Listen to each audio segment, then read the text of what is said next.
महाराज अनंत अनंत काल की यात्रा में जीव ने इतने सारे भाव कर दिए, तो गिनती करते करते यदि गिनती खत्म हो जाए, गिनती करते करते करते हजारों सालों तक गिनती करें और गिनती शायद खत्म हो जाए, तो सागर के मुंड जितने ही हमारी गिनती पूरी होती है। इतने सारे समुद्र जैसे भाव हो चुके। आत्मा ने इतनी सारी यात्राएं की, तो कौन सी यात्रा उसके लिए मंगलकारी रही, कौन सा भाव उसके लिए सुखदायक रहा। ज्ञानी कहते हैं कि जिस जीवन में नमस्कार महामंत्र की आराधना मिली, पर्वाधिराज पर्व मिला, तीर्थाधिराज शत्रुंजय मिला और स्वयं के धर्म के लिए दर्शन ज्ञान चारित्र मिले, ये चारों चीज दुर्लभ है। मंत्राधिराज, पर्वाधिराज, तीर्थाधिराज और धर्माधिराज।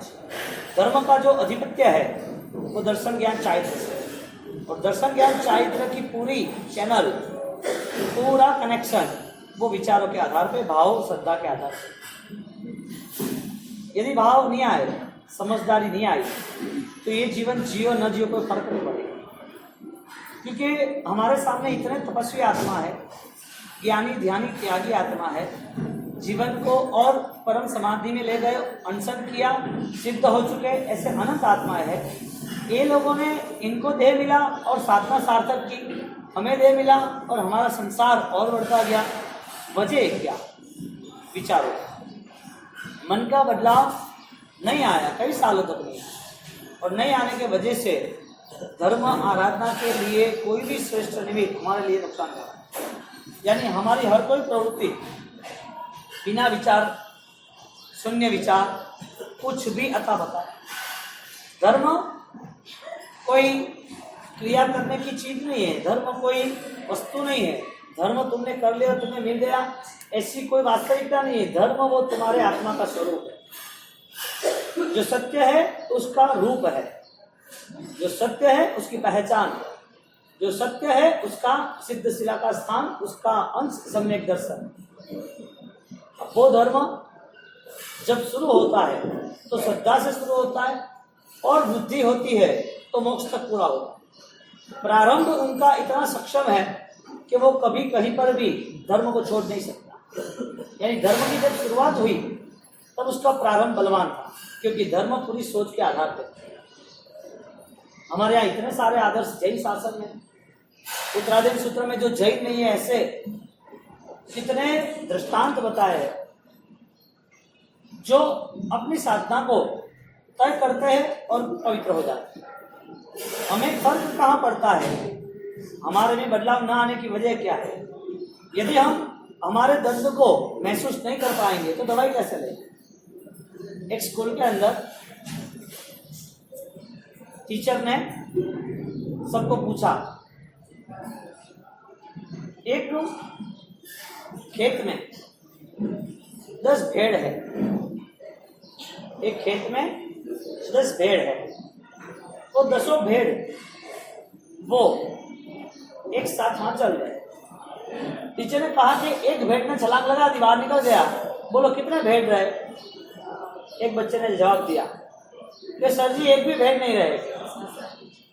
अरे कि एक ने छलांग लगाई तो 9 भेड़ होने चाहिए ना, तेरा जवाब एक भी नहीं, तो सच जवाब है। भेड़ जब छलांग लगाई ने तो भेड़ की चाल ही ऐसी उसके पीछे छलांग लगाई,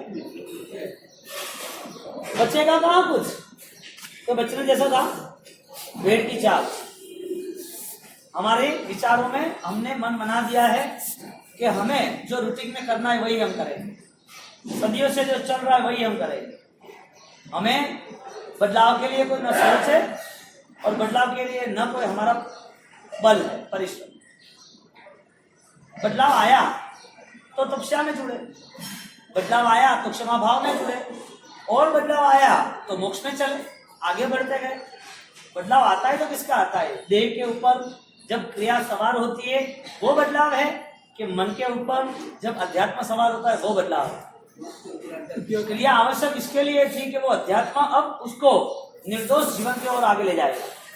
पाप रहित अवस्था में मुझे जाना है, इसके लिए उसके पास सामयिक था, चौव्यार था, माला जाप तपस्या थी, उबला हुआ पानी था, तिथियों का पालन था। ये सब बिना विचारों से अखंडित नहीं रह सकता। यानी जो अनुष्ठान अखंडित नहीं है। जो अनुष्ठान, जो प्रवृत्ति, जो क्रिया, जो भी हमारी आराधना है, उसको हमने यदि कम समय के लिए मान लिया तो ज्ञानी कहते हैं कि जो मैणा ने 9 आमिल किए, जो सैनिक महाराजा ने पश्चाताप के भाव कहे, जो 15 दिन तक अखंड आराधना प्रायश्चित की चंड कौशिक ने की, जो गुरु गौतम स्वामी ने छठ के पाने छठ अखंड किए, ये सारी आराधना आंसू बहते ही रहे चंदन माला के, प्रभु ना आए ना आए। जो चीज फास्ट है, जो चीज कंटिन्यूटी है, यानी कि तीव्र वेग वाली कोई भी चीज आपको सही रिजल्ट दे सकता है, अखंडित तो होना चाहिए। नो स्पेस, नो डिस्टेंस, खंडित नहीं होना चाहिए। हमारे लिए धर्म आराधना खंडित है।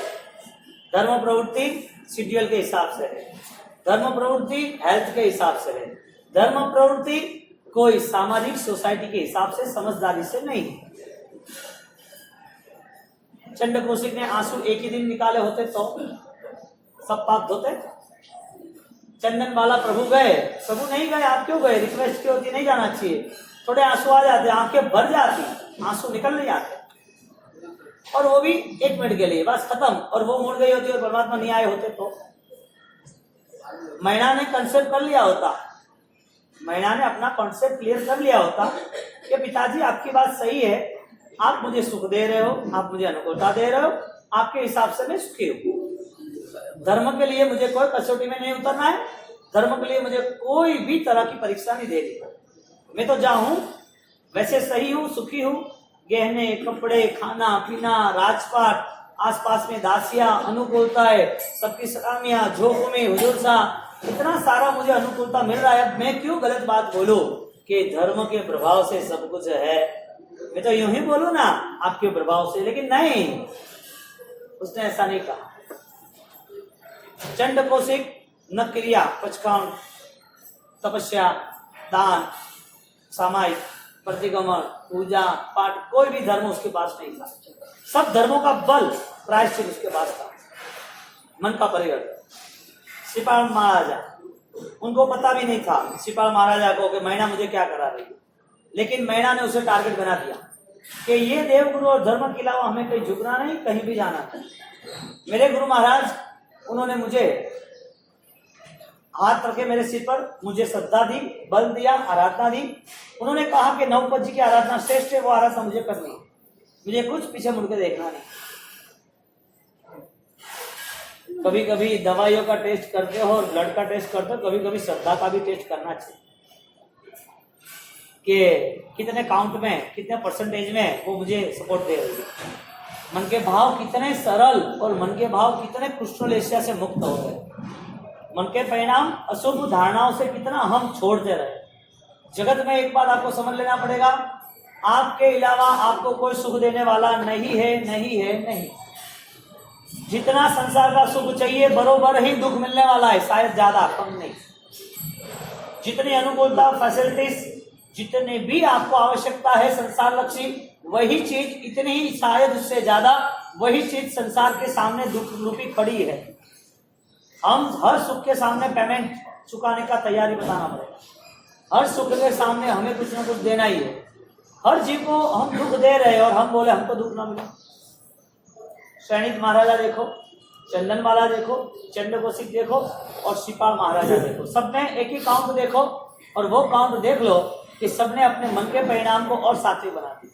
हमारे यहाँ 10 वैकालिक सूत्रों में जब अंतिम अध्ययन आता है तो अंतिम अध्ययन पे आने के पहले आगे चौथा, पांचवा, छठा अध्ययन जब शुरू होता है, एक पहाड़ शुरू होता है ना, तो पालीताना, रामपोल, लिली परब, पद्मावती, आगे आया रतनपुर, गेट, सब कुछ, वागणपुर, सब कुछ आ गया। तो ये सब जो पड़ाव के साथ जहाँ आराम था, वो आराम नहीं था, वो आगे जाने का बल था। जहां रुके वहां पर थकान नहीं है, वहां पर आगे जाने का बल है। हम क्या कहते हैं, थक लगा है, क्या बोलता है, थकान लगी है, लेकिन वास्तविकता क्या है, विकास है। यदि आप चलते चलते रुक भी गए, यदि कोई चलते चलते पीछे 2 कदम भी लगा दिए, तो समझ लेना जो चलना है वो नहीं होगा, लेकिन छलांग तो होने वाली। चलना नहीं है, छलांग तो है ना। परिस्थिति हमारी ये बनी कि धर्म प्रवृत्ति करते करते हम रुके लेकिन पीछे आ गए, आगे नहीं गए। बेड की चाल, 9 में से एक बेड चला गया तो कितना रहा? 9। कितना रहा? एक भी नहीं। तो बेड की चाल हर कोई इसके पीछे जाता। यहां पर जब इन महापुरुषों को हम देखते हैं, स्वयंभू सूर्य महाराजा जो अपने पुत्र मनक मुनि के लिए स्टेटमेंट क्लियर किए कि तेरा आयुष्य अल्प है, उनको कहा नहीं, लेकिन अल्प आयुष्य में उनकी पूरी साधना की तैयारी कैसे हो सकती है, मन में उसको समाधान शांति कैसे मिल सकती है, उनको इस सब पर्याय से मुक्त होकर उसकी साधना कैसे सफल हो सकती है, तो उसके चढ़ाव बताए। 1 2 3 4 शिखर तक जाना है, हर पगडंडिया को छूना है, चाहे कठिन हो, चाहे लंबी हो, चाहे पथराली और कांटाली हो। कठिन परिस्थितियों में से निकल के ही शिखर तक पहुंच सकते हैं। यहाँ पर पढ़ा हुआ आया दशवैकालिक सूत्र का, देह दुखम महाफलम। एक श्लोक रखा, देह दुखम, इसके लिए रखा पुत्र मुनि ने दीक्षा ली है, उनका आयुष्य कम है, उनकी अब ये साधना निष्फल न हो, इसके लिए धर्म खंडित बने, इसके लिए उनको और ज्यादा अच्छा संपन्नता बताई। तो लास्ट स्टेज पर क्वालिटी के नीचे कचरा कितना होता है, थोड़ा आगे गए तो कचरा कम हुआ, हवा भी शुद्ध हुई, और आगे गए तो हवा शुद्ध हुई, कचरा खत्म हुआ, आदमी भी कम हो गए। अब भेंट नहीं, आगे निकलते गए, शिखर पर जाने के बाद परम शांति का अनुभव, लक्ष्य पूर्ण हुआ। यहां पर मन में रहे हुए छिपे हुए जो भी विकल्प थे, मन में छिपी हुई जो भी दुविधा थी, उनको हमने समझाया और उनका मन का जतन किया, मन का परिवर्तन किया। मनक मुनि का 6 महीने का आयुष्य पूर्ण होने वाला था, आगे बढ़ते गए और आगे बढ़ते बढ़ते उनका पहला पड़ाव आया देह दुखम महाफलम।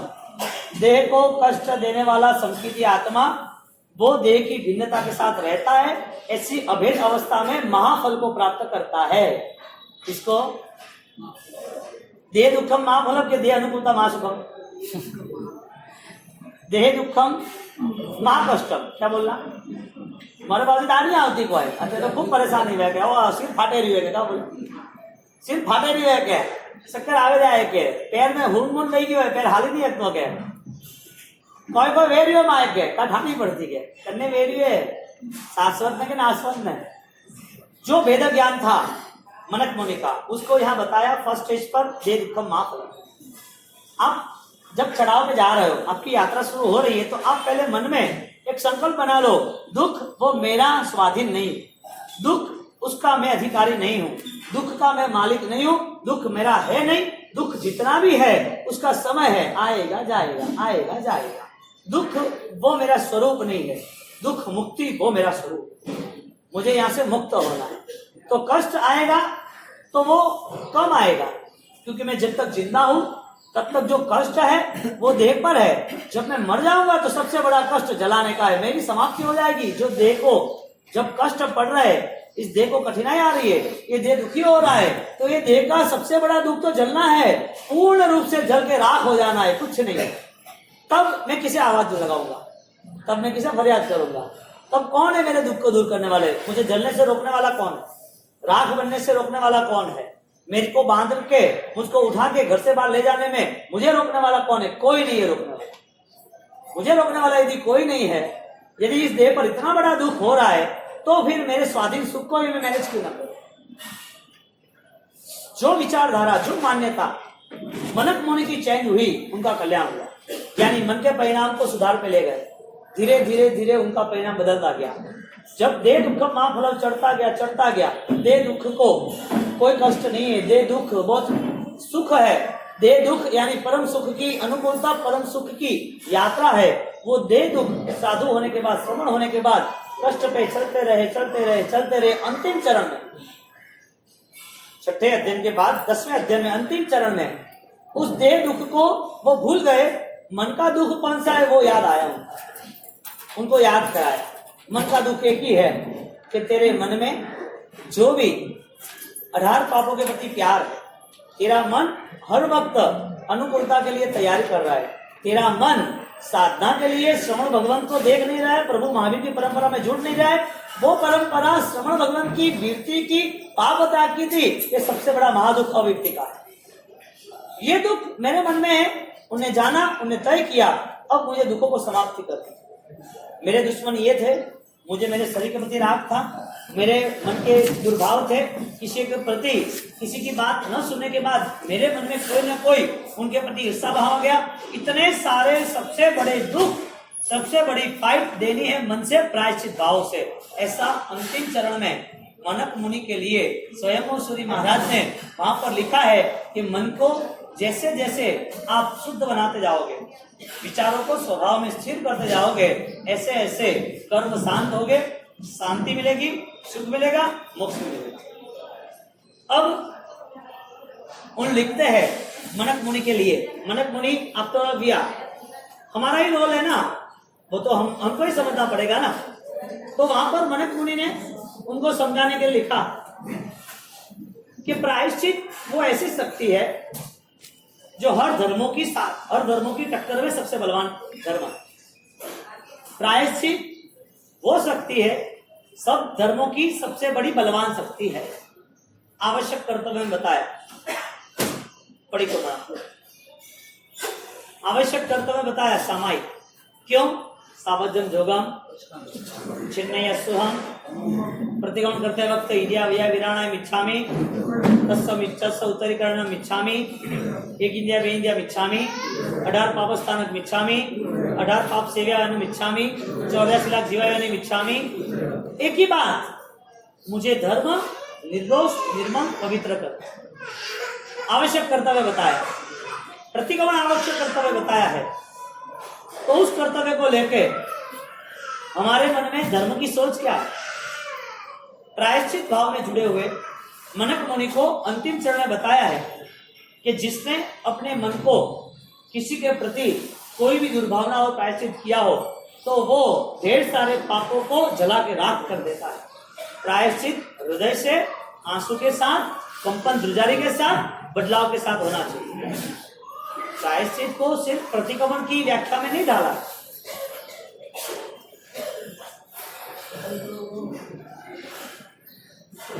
आपका काम होगा, बाद में नहीं बोलूंगा, पहले नहीं बोलूंगा।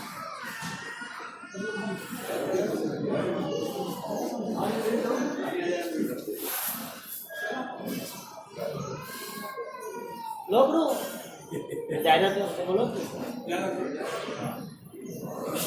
बात कर लो जायदाद तो आजा। चंडकोशिक इन लोगों ने अपने जीवन को यदि सुधार के नहीं लाया तो इनका इतिहास भी नहीं बनने वाला। मनक मुनि वो पहले चढ़ाव, दूसरे चढ़ाव, आगे बढ़ते बढ़ते उनको एक बात को पता चली, दे दुखम माफ। ये शास्त्र वचन से उन्होंने मन बना दिया कि शारीरिक कष्ट है वो साधना है, शारीरिक कष्ट कुछ खोना नहीं है, ये जुआ तो खेलना ही है और उसमें जितना हारेंगे उतना जीतेंगे। शरीर के कष्ट पर शरीर के रहा हुआ दुख, वो कष्ट जितना भी निभाएंगे वो एक जुआ है, हारने के नाम पर जीतना ही है। लेकिन कष्ट से जो डर गए उसका कुछ काम नहीं। एक सच्चा हीरा, एक कांच का हीरा, हीरे को तराशा जाता है, जब वो घंटी में उसको एक शेप दिया जाता है, आकार दिया जाता है, हीरे को भी आकार दिया जाता है, डायमंड्स उनको रिंग में फिट करने के लिए, गहने में फिट करने के लिए। तो वो जो भी गहना तैयार होता है उसके पहले हीरे को तराशना, टेस्ट करना, उसको नया आकार देना, कांच उसका चूरा हो जाता है और हीरा वो निखर जाता है। परीक्षा होती है हीरा का, हीरे की, वो निखर गया और कांच बिखर गया। यदि कष्ट सहन नहीं किया होता हीरे ने तो वो परमात्मा के मुकुट पे भी नहीं चढ़ता। यदि साधना के लिए कष्ट सहन नहीं किया होता तो अपनी आत्मा को तेजस्वी नहीं बना सकता। और आप परंपरा में देखो, प्रभु महावीर और प्रभु महावीर की परंपरा में अंतिम चरण तक, दादा गुजर राय श्री महाराज तक और अन्य कई महात्माओं तक तपस्वी आत्माएं, तपस्वी आराधक है, स्वयं की साधना को इतना बलवान बना दिया, उनको जो बंधन को तोड़ने थे वही विचारों से बंधन को समाप्त किया। अब यहाँ पर मनक मुनि दे दुखम माफ कम मान्यता का परिवर्तन हुआ। धीरे धीरे धीरे धीरे आगे गए तो 10 वैकालिक में वहां पर उनका बल बढ़े, उनकी साधना और सक्षम बने, उसके लिए और निर्देश किया। वहां लिखा है कि प्रायश्चित इतना श्रेष्ठ तप है, जो प्रायश्चित करने वाला व्यक्ति वो ऐसा फल प्राप्त करता है जो कई बहुत तक प्राप्त नहीं किया है। धर्म की कितनी भी आराधना की हो, उसमें सर्वश्रेष्ठ आराधना मन के भाव को बदलने की है। क्रिया के नाम पर हम कोई रोक नहीं लगा रहे, क्रिया के नाम पर कंट्रोल नहीं कर रहे, लेकिन पहला चढ़ाव पास किया तो तीसरा चढ़ाव पास होगा। पहला चढ़ाव श्रेष्ठ क्रियाओं का होगा, क्योंकि वो क्रिया इसके लिए श्रेष्ठ हुई, ज्ञान से जुड़ी हुई क्रिया, वो क्रिया डबल पावर वाली बन गई। तो क्रिया पे पाबंदी नहीं थी, पाबंदी क्रिया में रहे हुए दोष पे थी। ऐसी क्रिया मिथ्यात्व की अवस्था में अनंत काल हुई, जिस क्रियाओं ने फल नहीं दिया। अब क्रिया करते वक्त धीरे धीरे धीरे वो समझदारी के स्तर पे आता है और वो क्रिया के अनुष्ठान उसे और भाव में ले जाता है। अब क्रिया निर्दोष होगी ऐसा नहीं, क्रिया में पवित्रता बढ़ गई, क्रिया में जैना तो बढ़ी, लेकिन आत्मा के भावों की भी जैना होगी। क्रिया में एक सामयिक के 2 सामयिक का क्रम बढ़ा, लेकिन क्रम के साथ साथ वो क्रिया में उसकी खुद की एक कौशल्यता भी बढ़ी गई। अब मनक मुनि को वहां लिखा है, प्रायश्चित लेने वाला व्यक्ति, पश्चाताप करने वाला व्यक्ति, मन के अशुभ भावों को बदलने वाला व्यक्ति, ऐसे कई साधकों को केवल ज्ञान हुआ है, ऐसे कई साधकों को अंतरात्मा से खुशी मिली है। तो कब कब मिली है? तो वहां पर लिखा है, प्रायश्चित मन बनाया, मुझे प्रायश्चित करना है तीव्र भाव से, तो वो प्रायश्चित के नाते वहां पर केवल ज्ञान होगा। प्रायश्चित लिखने के लिए किताब उठाई, या लिखने की शुरुआत की, या गुरु को कहने की शुरुआत की, या कदम उठाया, या फिर लिखते लिखते आंसू बहने लगे, या लिखते लिखते देखने लगे, अभी तक गुरु तक नहीं पहुंचे, उसके पहले की भूमिका है 10 प्रकार की। वहां पर कई आत्मा मोक्ष में चले गए। सबसे श्रेष्ठ धर्म का प्रभाव तुम्हारे मन का सुधार। सब पाव महामंत्र का प्राण क्या है? प्रवादिराज का प्राण क्या है? तीर्थादिराज में पहुंचे कौन? धर्मादिराज की महिमा कहां से? अब हमारा मन इतना ब्लॉक हो गया है, भीतर जाने के द्वार बंद कर दिया हमने। आत्मशुद्धि के सही ढंग के विचारों के जो परंपरा थी उससे हम मुकर गए, मुड़ गए। भीतर जाने के लिए हमारी कोई तैयारी नहीं थी, द्वार बंद हो गए, जंग लग गया, उसके ऊपर और नया भार आ गया, पड़ते लेयर पे लेयर लगते ही गए। कहने का मतलब द ब्लाइंड फेथ, अंधविश्वास पे चले गए।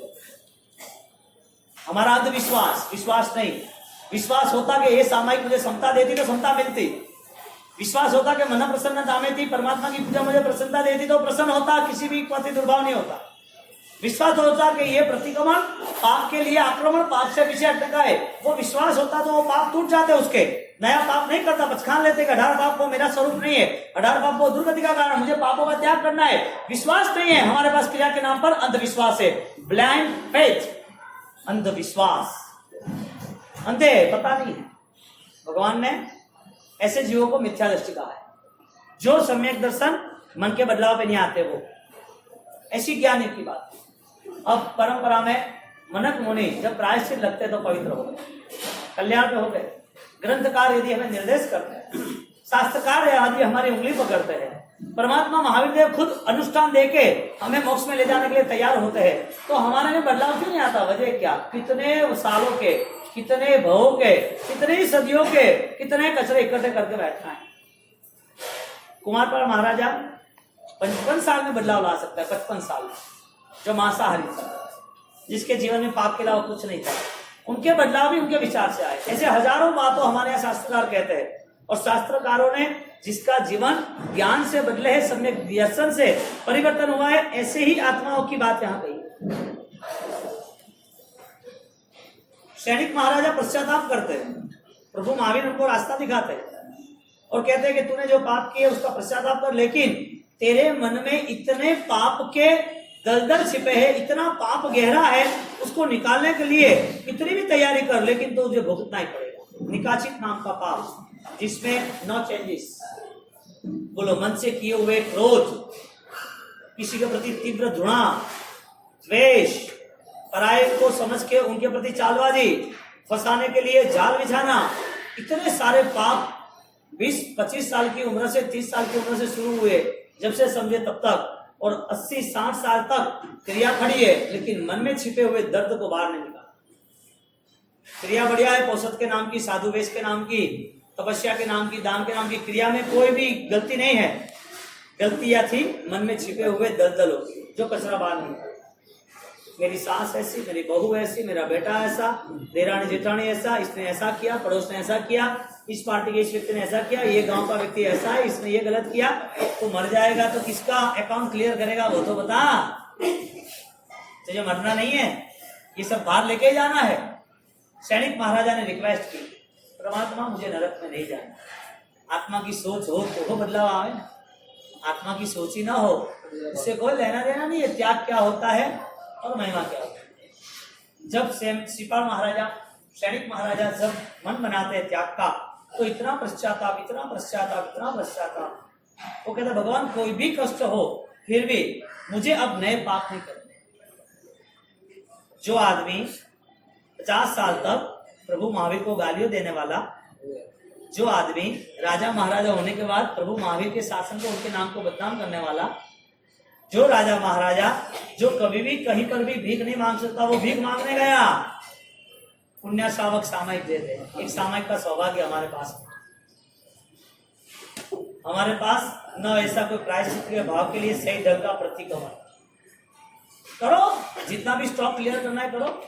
एक बैल है ना, बैल पूरे दिन खेत में घूमता है, पूरा खेत 1 बीघा का, 1 एकड़ का, वहां पर खेती करता रहता है दिन रात।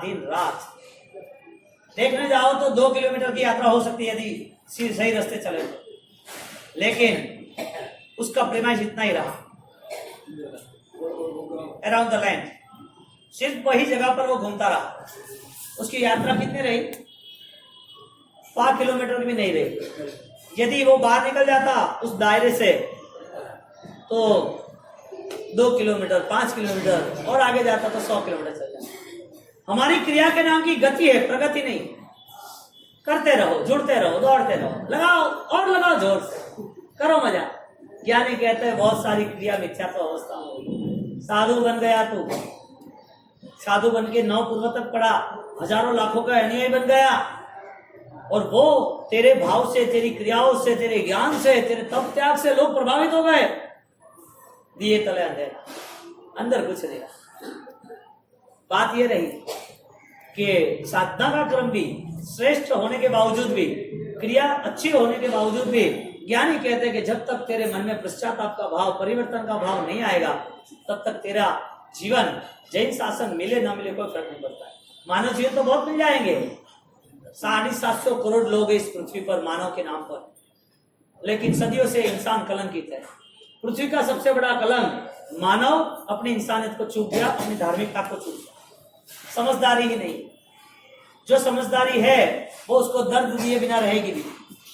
जो समझदारी के साथ जो इकट्ठा किया है, वो इकट्ठा करने वाला वही भार उसको खत्म कर देगा, वो नहीं निकल पाएगा। श्वास रुक जाएगी दबाव के नीचे, पैसे का दबाव, स्वजनों का दबाव, मान सम्मानों का दबाव, सब दबाव, वो निकल ही नहीं पाएगा। प्रायश्चित के भाव का वो भव्य भाव खड़ा करके वो बार तोड़ नहीं पाएगा। यहाँ सैनिक महाराजा प्रायश्चित करना शुरू कर दिया और तय किया कितना भी दुख पड़े शरीर के नाम पर, कोई बोले तो भी, अब मुझे इस जीवन में किसी को दुख ही नहीं देना। इस जीवन में मुझे दुख सहन करना तो मैं कर लूं। कितना दुख अभी तक आया है जीवन में, देखने जाओ। कभी कभी साल भर में बुखार 2-3 दिन के लिए आया, कभी 25 साल की उम्र में करीबन कोई बीमारी आई हो तो 3-4 दिन, मलेरिया या पैर टूटना, फ्रैक्चर होना, या कमर का कोई प्रॉब्लम, या हार्ट का ब्लॉकेज का, जो भी 50-60 के बाद चलते हुए पैर फिसल जाना, थोड़ा पैर में प्रॉब्लम होनी तो पाम लगा दिया, ये लगा दिया, मोच आ गई तो प्रॉब्लम आई कहाँ, दुख आया कहाँ इस देह पर? दुख तो अभी तक आया नहीं, और हमें चाहिए भी नहीं ना। हमें चाहिए भी कहाँ है? हमें तो मान लिया है धर्म कौन सा है जो हमारे पास में परमात्मा। परमात्मा कहते हैं ये बेवकूफ है, गधा है, मंदिर मिला है इसके लिए पूजा कर रहा है। मंदिर 20 किलोमीटर होता तो पूजा नहीं करता। बेवकूफी है। मूर्ख अधीरा ने थीरा है, छोड़ी छोड़ी ने जाय रे, छोड़ी जावानू ने मुझ भणी 20 किलोमीटर बाद छोड़ो, महाराज साहब है इसके लिए व्याख्यान है, पर्युषण है इसके लिए व्याख्यान है, पर्युषण है इसके लिए तपस्या है, पर्युषण है इसके लिए दान है, सुनना है कि तुम्हारा स्वभाव है मुझे आराधना करना है दर्शन ज्ञान चारित्र की। सर्वाधिराज, मंत्राधिराज, महामंत्र पर्व और इसके साथ तीर्थाधिराज और धर्माधिराज दर्शन ज्ञान चारित्र। हमें किस लिए धर्म करना है, किस वजह से करना है, क्या वजह यहाँ बैठने की? आप तो बताओ, कल व्याख्यान में समझ लो, आपको प्रॉब्लम होगी। बासी चौमा से आया, बासी मकान तो देना पड़ेगा, बासी मकान तो देना पड़ेगा, बासी पता रहा तो करनू कहाँ है, द्वार तो बंद है, लॉक लग गया है, कहा बासी बोले रहे, कोई बात तो ठा पड़ने पड़ती कौन? अभी 15 मिनट के लिए मैं माउंट से जो सुबह का इन लोगों को मेडिटेशन कराता हूँ मोटिवेशन का भगवती सूत्र में, वो भी मैं कराऊं ना तो आपकी नींद उड़ जाएगी, आप सुन भी नहीं पाओगे वो चीज मैं आपको सुनाऊंगा। कैपेसिटी नहीं है ना, क्या करेंगे? आज जिनको सुनना है उसके लिए टाइम 10:15 का है और मुझको सुनाने का 9:30 का, क्या करो? आपको जब तक वैल्यू नहीं होगी ना तब तक ये बात भी आपको कर लेनी पड़ेगी। आप लेट आओ देर आओ वो महत्व की बात है ही नहीं, क्रम है वो पूरा करना। मैं क्रम से पूरा कहूंगा तो मेरे लिए भी यही है, हमारे एक नौकरी करनी है, वो हजमुक है, तो बावसी आया है, वो आया और मारा आधो घंटो होना बात खत्म, छे आया होते कि आधो घंटो होना, बावसी आया घंटो होना बात खत्म, पास आया पड़ी पूरा क्या हम समझ से जाए गाय रहे मजा आ गई। पास आते बैठा आधा घंटा पर जाना मिले, कोई प्रश्न करी है, कोई नई बात होना मिले, बावसी हाँ आज मजा आए, बावसी नई बात आ रही। ये सब इंफॉर्मेशन है, not to realise, not to intellect power. ये कोई हमारे अंतस्फूर्णा नहीं है, ये हमारा बेस नहीं है, हमारी तैयारियां नहीं है, या हमें तैयारी नहीं करनी। कोई क्या कहता है, कभी कभी सुनेंगे तो होगा ना क्या, ऐसे तो प्रश्न आते हैं, क्या कहता है, करे करे होना तो करे करे तो ठा पड़ेगा, कोई ऐसा प्रश्न उभा करे, कोई मतलब नहीं, जिसका जो चीज कई सालों से सुनने उसके बाद भी पल्ले नहीं पड़ी, करना क्या? वो कहते हैं ना भैंस आकर भागवत, एक छोटा दृष्टांत है, अक्कल बड़ी क्या भैंस बड़ी, तो बोलेगा अक्कल बड़ी है, वो क्या बोलेगा? अच्छी बात है। यहाँ पर जब सैनिक महाराजा तय करते कि मुझे दुख आए तो भी मुझे सहन करना है, किसी को अपराधी नहीं गिनना है। आपकी धर्म की अवस्था में आप कितना दुख तय करना चाहते हो, कितना दुख स्वीकारना चाहते हो? दुख स्वीकारना है तो कैसे स्वीकारना है? धर्म के नाते स्वीकारना है कि आपको सब लोग प्रवृत्ति कर रहे हैं इसके लिए मुझे करना है। दुख का दुख भी सहन नहीं होता है, वो 24 जैसा छोटा सा भी एक बेहतरीन व्रत जीव दया का नहीं पाल सकता, उसके लिए एक 48 मिनट का सामायिक भी नहीं है।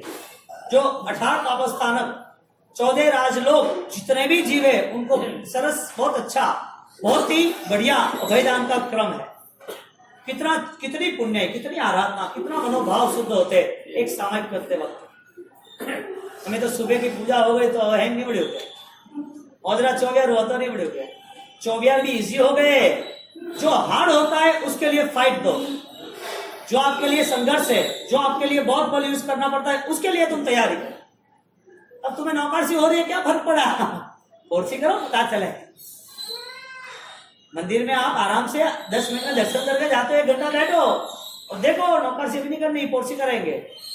सामायिक तो हो ही रहा है, प्रतिवन करेंगे, नौकरसी तो हो रही है, एकादश करेंगे, एकादश तो हो ही रहा है, हम उपवास करेंगे। देखो तो सही, हमारे मन में पिछले भाव के, पिछले विचारों के कितने ऐसी झाल हमें फंसा के वापस गिरा देती है, हम नहीं कर पाएंगे। राजा महाराजा श्रेणी जिसके पास इतने सुख थे तो गिनत नहीं कर सकते, इतने सुख होने के बावजूद भी उनको पता चला कि मुझे मेरे पाप को साफ करना है, प्रायश्चित करना है, और वो प्रायश्चित के नाते वो अपने क्रम को संभाल लिया। और जब उसका पुत्र उसको मार रहा है, क्या क्या घटना घटी है। दादा गुरुदेव रायेश्वरी महाराज उसी घटना में से प्रसारित हुए, उसी घटना में से। जब तक आप शरीर पर बोझा ले लेते हो, कष्ट ले लेते हो, शरीर को दर्द महसूस होता है, वो जितना दर्द आप निभाते हो इतना आनंद बढ़ता जाना चाहिए, वो है धर्म की आस्था। जितना दर्द आप ज्यादा महसूस करते हो जितना ही आनंद बढ़ता है, वो है धर्म की आस्था और धर्म का रास्ता। दर्द के नाते यदि आप चलित हो गए तो समझ लेना कि वो जड़ पदार्थ, जो नाशवंत शरीर था, वो जो मन था, उस सबने आपको पकड़ लिया, आपके आत्मा तक आपको नहीं पहुंचने दिया। बहुत सारे कैदियों ने जंजीर बना दी और आपको खींच लिया। बहुत सारे सेनापतियों ने जंजीर डाली, आपको वापस बुला लिया, नहीं आत्मा के करीब नहीं जाना, तुम्हें दर्द दे रहा हूं, आत्मा के करीब नहीं जाना, परिवार वाले ना बोल रहे, आत्मा के करीब नहीं जाना, हैंग दूसरी चीज आगे बढ़े करनी पड़ेगी। आत्मा के करीब जाते वक्त हर तरह के जंजीर आपको पकड़ रही है संसार में। वो कर्म का निमित्त है, आपके सामने खड़े हुए कर्म का निमित्त है। आपके मन में तैयारी नहीं होगी, आप नहीं कर पाओगे। कल का भी जो भरोसा नहीं है, वो कई सालों का आयोजन बना ले, उसकी क्या सोच होगी मिथ्या भ्रमणा के अलावा। गुरु महाराज रायसूरी महाराज ने क्रियोदा शुरू किया, और रायसूरी महाराज ने क्रियोदा शुरू करते वक्त सामने सब आए, फाइट दी, शुरू की, नहीं चलेगा, क्योंकि मुझे ये जीवन नहीं जीना है, ये जीवन मंगल नहीं है, मुझे बंटवारा नहीं चाहिए तुम किसी का भी, मुझे मेरी आराधना में स्थिर होना है, और मुझे किसी का भी अपराध न कोई शत्रुता। निकल पड़े वो तो संकल्प करके, और सीधा आदिनाथ परमात्मा के शरण में ओम ह्रीं श्रीं हरम नमः 3 दिन का उपवास किया, राणकपुर में अट्ठम की आराधना। मन की भावना आसमान में रहे हुए, यानी कि देवलोक में रहे हुए देव के सिंहासन को खत्म कर देता है, चलायमान करता है, देव के सिंहासन को डोलायमान करते है। एक संयमी आत्मा की आराधना, इसके लिए संयमी आत्मा के लिए लक्ष्य बताया कि तुम्हारा वृत्ति का गुणस्थान कितना श्रेष्ठ है। तुम कभी भी कहीं पर भी तुम्हारी वृत्ति की आसात ना हो, तुमने वैरागी ऐसे अरिहंत, वितरागी ऐसे अरिहंत की निश्रा में तुमने जो संकल्प किया है वो कभी कमजोर ना बने। अरिहंत के अलावा कहीं झुकना नहीं, तुम्हारे वैराग्य को कमजोर बनाने के लिए लालसा के नाते कहीं जाना मत, कहीं पर कहीं भी जगह पर तुम्हारे मन को आस्था के रास्ते पे रखना, कभी भी वो आस्था आपकी दुर्बल न बन जाए। ऐसा तो संकल्प लेते हैं, सावज्जम जोगम पच्चकामी कर्मी बनते सामय्यम, मैं कर रहा हूं, करे भी आई एक्सेप्ट नाउ। किसी ने मुझे प्रेशर नहीं किया है, किसी ने मुझे मदनुक नहीं तानी है, मैं मेरे अच्छे मनोभाव से, मेरी ताकत से, मेरी श्रद्धा से, मेरे मोक्ष के लिए प्रबल बल से मैं सामयिक कर रहा हूं। करे भी बनते सामय्यम सावज्जम, सावध्य योगों का प्रस्थान कर रहा हूं। कैसा योग? जो मोक्ष दिला दे, जो 18 पाप संसार के पूरे समाप्त हो जाए। अब करे मनते कटे न ओपरे कटे, बड़ी कमनो कटे न ओपरे कटे, और पोजीशन कटे न ओपरे कटे, नौकार कटे न ओपरे कटे। और देखवा जाओ तो माल है, मालिक नहीं है। पिया पड़िया है पर पिया रो मालिक नहीं है। क्रिया है लेकिन मैं क्रिया करवा लो कौन था नहीं। गुरु महाराज जब क्रियोद्धार की संकल्प यात्रा लेके निकल पड़े और राणकपुर में जब अभिग्रह तय किया और माला ओम ह्रीं श्रीं हरम नमः की आराधना शुरू की, और ऐसा बल मिला, ऐसा बल मिला, वहां पर आदिनाथ परमात्मा के द्वार पर जब एक छोटी लड़की आई, तो घटना सत्य है, सबको पता है। छोटी एक लड़की आई, देवी थी लेकिन रूप बदल दिया छोटी लड़की का। और गुरु महाराज जब सुबह तीसरे उपवास के बाद चौथे उपवास में सुबह वापिस नित्य क्रम की तरह परमात्मा के दर्शन, चैतवंदन, देवबंदन के लिए जा रहे, तब मंदिर में वो बाहर निकलते थे, तब एक लड़के अंदर गए। और लड़के अंदर जाने के बाद उनको एक कमिटमेंट दिया, एक विश्वास, भरोसा दिया, आपने जो सोचा है वो होने वाला है। आपका कोई भी साधना क्रम, आपका कोई भी संकल्प अब पीछे नहीं रहेगा, अभी खिसकेगा नहीं, आप कहीं पर भी निष्फल नहीं होगे। ऐसा किसने बोला? बुलाया नहीं था कि मुझे कुछ शासन के लिए करना है तो देवी तुम आओ। प्रभु महावीर को भी बोला था कि प्रभु महावीर आपको इतने सारे उपसर्ग आएंगे तो आप खुद मुझे सेवा के लिए रख दो। स्वधर्म देव के अधिपति स्वधर्म देव, पूर्व के भव के, उसके मासी के लड़के, ऐसे भद्रबाहु स्वामी, राजेंद्र सूरी महाराज के 1000 साल पहले हो गए भद्रबाहु स्वामी, उन्होंने नोट किया है कि महावीर प्रभु ने जब उनको जवाब दिया देव को, तो शास्त्रकार सोचते हैं कि यही महावीर प्रभु का पूरा ऊर्जा स्तोत्र होना चाहिए। ऐसे प्रभु महावीर ही हमें पसंद है, बाकी कोई पसंद नहीं। महावीर को पसंद करने वाले भी कैसे लोग हो गए? प्रभु सत्य महावीर, जीवंत महावीर, प्रभु महावीर की साधना को स्वीकारने वाले वो भी कितने बलवान हो गए। जब भद्रबाहु स्वामी लिख रहे तब वो घटना याद करके ऐसा लिख रहे कि प्रभु महावीर ने उनको क्या जवाब दिया? उस देव को जवाब दिया, मोक्ष की साधना के लिए मुझे तेरी कोई आवश्यकता नहीं। क्या जवाब दिया? मोक्ष की साधना के लिए मुझे किसी की आवश्यकता नहीं है। मेरे कर्म को समाप्त करने के लिए मुझे ही आराधना करनी है। मुझे कहाँ सहारा चाहिए? कमजोरों को सहारा चाहिए। बूढ़े है, 85 रनिंग, 90 रनिंग, बीमार है, पैर में ऑपरेशन है, पैर साजन सुजन आ गया है, शायद पैर कोई खोड़ खापण वाले है तो उसको लकड़ी का सहारा चाहिए। सहारा किसको चाहिए? वॉकर का। ऑपरेशन किया है तो सहारा ले लो, कौन ना बोल रहा है। यदि आत्म भावना बलवान नहीं है, ज्ञान दशा से आराधना, ज्ञान दशा पूर्वक चारित्र आराधना नहीं है, क्रियाकांड नहीं है, तो वो पूरी साधना उसको बर्बाद कर देती है। कोई रास्ता नहीं, उसके जीवन में नया भविष्य कोई नहीं।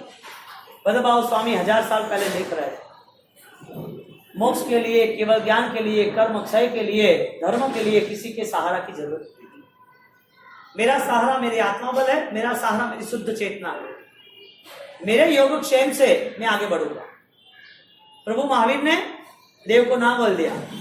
राय सुनी महाराज, उनको देवी ने उनको कॉन्फिडेंस, विश्वास दिया कि आपके जीवन में अब भविष्य में मंगल उदय है, अभ्युदय है। अब सूरज कहीं पर भी रुकने वाला नहीं है आपका सूरज। राय सुनी महाराज अंदर गए वापिस। वो सामने अंदर आई थी, गुरु महाराज बाहर निकले तो गुरु महाराज अंदर गए और राय सुनी महाराज अंदर जब गए तब चेक किया पुजारी को, दो तो लोगों बोला कि यहाँ एक छोटी लड़की आई है। आगे पीछे घूमे, ऐसा नहीं है कि बात गुरु महाराज यहाँ कोई नहीं आया। गुरु महाराज वापिस साधना में लग गए। उनकी बातों पे भरोसा रख के कहीं बैठ नहीं गए कि ये मेरा भला करेगी, इनके आशीर्वाद से मेरा भला हो जाएगा, ऐसे बैठे नहीं है। उनकी साधना अंतिम समय तक महामंत्र की रही। राजगढ़ में जब देहांत यानी कि देह का त्याग करना है, तब सब संघ को, सब शिष्य परिवार को, सब आराधकों को बुला के कह रहे, मेरा ये नश्वर देह मैं छोड़ रहा हूं। अब इस नश्वर देह से मेरी साधना नहीं हो रही है। अब मैं नए भाव में नई साधना करूंगा, मुझे मोक्ष की यात्रा में जाना। 2 दिन के 3 दिन के लिए अपना स्वयं का पूरा जीवन वो दिखाई दिया और ओम ह्रीम श्रीम हरम नमः, ओम ह्रीम श्रीम हरम नमः, ओम ह्रीम श्रीम महामंत्र की साधना करते करते करते। साधना की शुरुआत कहां से की थी? क्रियाद्वार की शुरुआत अरिहंत के शरण से, और अरिहंत का शरण अंत्य भी उन्होंने वही लिया। महापुरुषों को अरिहंतों ने साबित कर दिया, प्रमाणित कर दिया कि ऊर्जावान साधना है। महामंत्र गिनते गिनते अनंत आत्मा अपना आत्मा का कल्याण अपनी राह पर वो निकल गए। फाइट देनी शुरू की। यहाँ पर देह दुखम मा फलम मनक मुनि, यहाँ पर देह का दुख मिला सैनिक महाराजा को, उसको 500 हंटर मारे। यहाँ पर रायसुरी महाराज को देह का दुख मिला नहीं, उन्हें उठा लिया। मुझे कष्ट पड़ने चलेगा। कुक्षी वाले कई गांव वालों ने चेक किया सही गुरु है कि नहीं, क्योंकि आज से 150 साल पहले भी सावक भी दमदार थे, पढ़े लिखे थे, समझदारी थे, और वो भी सोचा कि यदि गुरु सही नहीं है तो मुझे आने देना भी। 3-3 दिन तक उपवास किए कुक्षी नगर के पास। ऐसी बहुत सारी घटनाएं। परिस्थिति ये बनी, जब रायसुरी महाराज के जीवन में कष्ट उन्होंने उठाए तो वो मां दुखम श्रेष्ठ फल बना। देव दुखम मां फल बना, श्रेष्ठ फल बना। यहाँ पर जब ये फल प्राप्त करते हैं तो हमें ये सोचना चाहिए कि हमें यदि तप में जुटना है, ज्ञान साधना में जुटना है, तो थोड़ा कष्ट पड़ेगा, थोड़ा बोझा लगेगा, दुखी नहीं होना है। सिद्धि तप वाले को आज 4 उपवास है, शुरुआत है। 14 के दिन खाना नहीं है, कोई बात तो नहीं, पापी धर्म में आवी मोटो धन है, वो नहीं खाणु है। बड़े तरखा पड़े, हदरा पड़ी कमला में। 14 के दिन मैं छोटे बच्चों को उपदान, अरे रसी तप सिद्धि तप होने के नाते मैं को डिक्लेयर करना नहीं चाहता था, तो धीरे धीरे धीरे आगे बढ़े। लेकिन उनसे लेडीजों में चर्चा आई कि बाबू खाणो नहीं खाणो, तो मैं कीधु खाणो बाजू और बाबू 14 में खाणो, मैं नहीं खाणो बस वो भाड़वा जाओ कि 12 महीना की कम जरूरत है, वो भाड़वा है 12 महीने धके की कम हालो, वो देखो मनोभाव जो है कन्याओं पे सुधार में लाना होता है। दादा गुरुदेव ने, सैनिक महाराजा ने, श्रीपाल महाराजा ने, चंद्र कौशिक ने, यहाँ पर आगे बढ़ते चंदन बाला ने, गुरु गौतम स्वामी ने, हर तरह आप देखो मन के परिणाम के सुधार के बिना शासन ने कुछ दिया भी नहीं। यानी गति होगी और प्रगति नहीं होगी तो भेड़ की चाल में से निकल जाओ बाहर। लोग जो कर रहे हैं वो मुझे करना वो आवश्यक नहीं है, लोगों के पीछे मुझे नहीं दौड़ना है। सत्य जो है मेरे महावीर ने, प्रभु ने कहा है, वही मुझे करना है। चाहे सब लोग सामयिक कर रहे हैं, पूजा कर रहे हैं, मुझे करनी है, लेकिन लोगों को देख के नहीं, मेरे अंदर छिपी हुई आध्यात्मिकता को देख के मुझे करनी है। मेरी चेतना का चैतन्य नृत्य करना चाहिए, मेरे अंदर छिपी हुई ताकत वो बाहर आनी चाहिए। इस शक्ति से हमें निकलना है। यहाँ पर स्थूलीभद्र महाराज उनको जवाब दे रहे, और जवाब दे रहे हैं 12 वर्ष सहवास माहो गोरी, मिलियो नहीं आत्म रो ज्ञानो मोराना, भोग विलास सब झूठा राज मने, संयम मार्ग सूधो लाग्यो राज। मने सदगुरु मुझे मिले, सदगुरु मुझे भेज दी दो, અને 12 वर्ष हम साथ में रहे, लेकिन 12 साल में देखने जाए तो कुछ मिला नहीं। हमारा मन इस 12 साल इसी देह के पीछे, खाने भोजन भोग विलास के पीछे रहा। क्या पहनना, कैसे रहना, क्या चाहिए, डिमांड खड़ी रही, मन दौड़ता ही रहा। लेकिन तू देख, एक भी स्मशान ऐसा बाकी हो कि जिसने इस देह को खाया नहीं हो। कोई भी स्मशान ऐसा कह रहा है कि अब मुझे यहाँ पर कोई भी देह नहीं चाहिए। कोई भी स्मशान ने ऐसी रिक्वेस्ट की, अब मुझे दे दीजिए। हजारों लाखों मुर्दे एक ही स्मशान में जल के खाक हो गए, फिर भी वो स्मशान तृप्त नहीं हो। वो मांग रहे हैं, आ जाओ, जितने भी देह जलाने उतने आ जाओ, मैं लेता जाऊंगा। यमदूत की पूरी फौज यहाँ पर चली है। यमदूत को पता है कि दुनिया में बिजनेस हो या ना हो, दुनिया में कोई व्यक्ति कमाए नहीं कमाए, हमारा बिजनेस रेगुलर है, बेस्ट है। हमें इच्छा हुई भूकंप ला दो, लोगों को उठा के ले जाते हैं। सब आत्मा को लेकर जाएंगे। यमदूत के नाम पर हमारा धंधा कामयाब है, हमें कोई फर्क नहीं पड़ रहा है। हमारे धंधे में कभी मंदी नहीं आने वाली। हम तो उठाने के लिए बैठे ही है। हम तो ट्राई करते हैं किस कस्टमर को पकड़ना है कि जब भी काल सल लेना, हाँ, काल रड्डम काल और रट्टम बमाडन, काल रूपी जो चाबुक है, काल रूपी जो भमरा है, काल रूपी जो राक्षस है, वो खाने के लिए तैयार है, जिसे हम यमदूत कहते हैं। वो यमदूत हर जगह पर भर रहा है। आपको पता है कि आपके घर नहीं आएगा। बासी जवाब दे रहा तो भारे पड़े आवे रहो तो पत्नी के होश में भी भारे तो मौत आवे का करनो मौत मरनु थोड़ी हटे। હવે અટે તો ખાલી वो ટેસ્ટ વેર્યો है। સાયન્ટિસ્ટો મને સમાચાર મળ્યા હતા કે એનું 5 લાખનું ઇન્જેક્શન આવેલું है કે આદમી ભલે 100 साल जीवा रहो। कितना 5 लाख रो आवे इंजेक्शन, ज्यादा महंगो नहीं है। और करोड़ रू है तो मनोज जी 1 करोड़ इंजेक्शन ले तो 100 साल जीवा वास्ते ऐसा लगावे के चढ़ावा कम नहीं हो, लेकिन इंजेक्शन पहले लगाओ। क्या कर तो भगत के बावजूद सदावा नहीं लो, इंजेक्शन करो लगाओ। मारे वाह, 5 लाख रुपए तो ले ने, करोड़ रुपए तो ले, किराया माथे कर्जो लेने ले, जीणो है बस, और कोई मस्त रहना। ज्ञानी कहते हैं कि स्मशान ने कहा हजारों लाखों मर्दे जितने लाने हो लाओ, हम तो वही है। आपके गांव में श्मशान में देखो, आप गांव के श्मशान फिक्स है। वास्तविकता क्या है पता? भगवान का जब धूप दीप कर रहा है, तो एक छोटा सा स्मशान रखना, या तो आपकी फोटो पे माला रखना। बहुत कठिन बात है, लोग नहीं रख सकते, चिंता का विषय हो जाता है। नहीं कि जिंदा है, माला थोड़ी होती है क्या? क्यों? निश्चित है तो स्वीकार क्यों नहीं? यहाँ कोसा को बोल दिया कि मरना है, भोग विलास सारा झूठा है, कुछ नहीं मिला है। स्मशान को जाके पूछो कितनी राख उसने फेंक दी पूरे संसार में, कितनी राखों का ढगला होता यदि वो रखता तो, लेकिन नहीं, उठाओ उसको, कोई मूल्य नहीं है। स्मशान हर रोज साफ दिखता है, हर रोज। स्मशान में कभी भी कहीं पर भी किसी को टाइम लगता है जलने के लिए, रखने के लिए। ऐसा कभी वेटिंग में रहा, लकड़े नहीं मिले, पापी आत्मा होता है तो उसे लकड़े नहीं मिलते। इधर इतने सारे पाप किए होते तो उसे मरना भी सुकून नहीं है। शायद भूकंप आया तो पूरे शरीर के छेद हो गए, एक्सीडेंट हुआ तो पूरा शरीर पेट्रोल के साथ राख जलता हुआ रोड पे, परिवार वाले को पता भी नहीं है कि कौन सी लाश है, क्या है, कुछ नहीं। ट्रेन के नीचे आ गए तो 10 और खलास खत्म हो गए। मरना भी सुकून नहीं है, और सही ढंग से मरा तो लकड़ा मिलना भी सुकून नहीं। जीवन ऐसा हम व्यतीत कर रहे हैं। ऐसा कोसा को समझा रहे हैं कि मसाल देख कैसे हो गए। कोसा कह रही है आपकी बात मुझे कोई पल्ले नहीं पड़ती, मुझे ये सब कुछ सुनना नहीं, मुझे तो यही सब दिखता है। अब हो वो मुझे दिखता है, मेरी मौत मुझे नहीं दिखती, मैं क्यों स्वीकार करूं? मुझे ये शरीर में रोग नहीं आए तो मैं क्यों स्वीकार करूं? मेरा शरीर जर्जरित नहीं हुआ है, मैं क्यों स्वीकार करूं? मुझे ऑलरेडी मेरे अशक्ति, वीकनेस, शरीर में दर्द मुझे नहीं दिखता है, मैं क्यों स्वीकार करूं?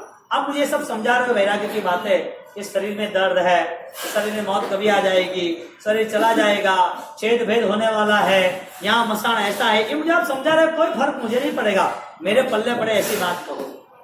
हमारे जीवन में हम लोग कोषावेश्याई है, मन चलित है, मन गलत है, हमारी धारणा नहीं है। सूत्र सुतांग आगम में 6 प्रकार के भिन्न भिन्न प्रकार के यहाँ न्याय बताए, दर्शन बताए, वो दर्शन हमारे मन में है। आत्मा को नहीं मानना, कर्म को नहीं मानना, पुण्य पाप को नहीं मानना, परलोक को नहीं मानना, नए भव को, नई गति को नहीं मानना, पाप का फल है या नहीं वो नहीं मानना, ये सब कौन कर रहा है? हमारे अंदर छिपा हुआ वो दर्शन है, हम भी गलत धारणा से। और जब कोसा को बोला कि तुझे ये मरना ही है, तू ये बात गलत कर रही है, मुझे भी मरना है, तो कि नहीं चलेगा, ऐसी बात नहीं चलेगी। सुबह हम वापिस मिलते हैं और सुबह मुझे वापिस आप जवाब दो सही ढंग से, मुझे जवाब आपको देना पड़ेगा सही ढंग से कि दिवस रात बदले क्या, दिन और रात बदले, गर्मी और सर्दी वो बदली, वो आती है ना, उसके टाइम पे आता है ना। तो जो जुवानी आती है तो किसके लिए? पूरा संसार बेवकूफ है, जुवानी में शादी कर रहे हैं, पूरा संसार बेवकूफ है। जब बुढ़ापा होता है तो ही वो लोग, मृत्यु होती है तो ही जाने देते हैं, पूरा संसार बेवकूफ है, छोटे बच्चों को छोड़ देते हैं, पालते पहुंचते हैं। यदि ये संसार का क्रम है, वातावरण का, ऋतुओं का, जो भी एटमोस्फियर है, जो संसार का शरीर का क्रम है, बच्चों का, बुढ़ापों का, जुवानी का, तो जुवानी साधना के लिए थोड़ी है। मुझे वापिस आप कल जवाब दो, मेरे प्रश्न खड़े हैं। कोसा अभी क्या प्रश्न कर रहे हैं वो हम वापिस अवसर पे देखते हैं। आ बड़ी रे